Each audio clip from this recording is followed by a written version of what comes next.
ঈদ সামনে রেখে বেড়েছে সব ধরনের মশলার দাম। এলাচের কেজি ৩ থেকে ৩,৫০০ টাকা, দারুচিনি ৬০০ থেকে আর লবঙ্গের কেজি ১,৫০০ টাকা। একই অবস্থা আলু বোকরা, কিসমিস থেকে শুরু করে জয়ত্রী জায়ফল। এছাড়া আদা, রসুন, পেঁয়াজের বাজারও চড়া।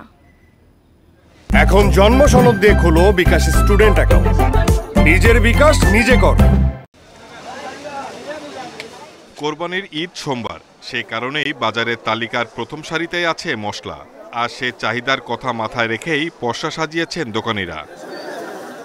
মানভেদে এলাচের কেজি ৩ থেকে ৩,৫০০, দারুচিনি ৬০০ আর লবঙ্গের কেজি ১,৫০০ টাকা, আর জিরার কেজি দাঁড়িয়েছে ৭০০-তে।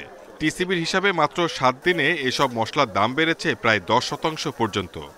সব মশলারই দাম বেশি, দাম তো বাড়তেছে আর ১ মাস আগের থেকেই। যে এলাচি ২২০০-২৩০০ টাকা, এখন ৪,০০০। ভালো মানেটা ৪,০০০, নর্মালটা ৩৫০০। যে লবঙ্গ ছিল ১৩০০, এখন ১৫০০। যেরকম সব সময় থাকার দরকার ওই রকমেরই থাকার দরকার, কিন্তু তা তো হয় না।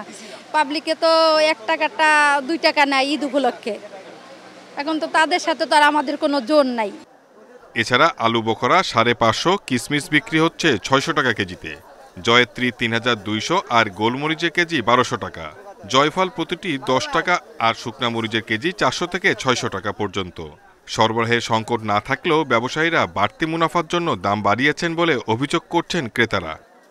মন্ত্রণালয় থেকে যদি এটা নিয়ন্ত্রণের একটা হাত বাড়াইতো তাইলে হয়তো কিছুটা নিয়ন্ত্রণে থাকতো। আগে যেমন ১০,০০০ টাকা বেতন পাইছি, তো সব কিনাকাটাও দেখা গেল কিছু রয়েছে। এখন মনে করেন ১০,০০০ টাকা বেতনে কিছু হয় না। চড়া আদা রসুনের দামও মানভেদে রসুন বিক্রি হচ্ছে ২২০ থেকে ২৫০ টাকা পর্যন্ত। ২৬০ টাকার নিচে মিলছে না আদা।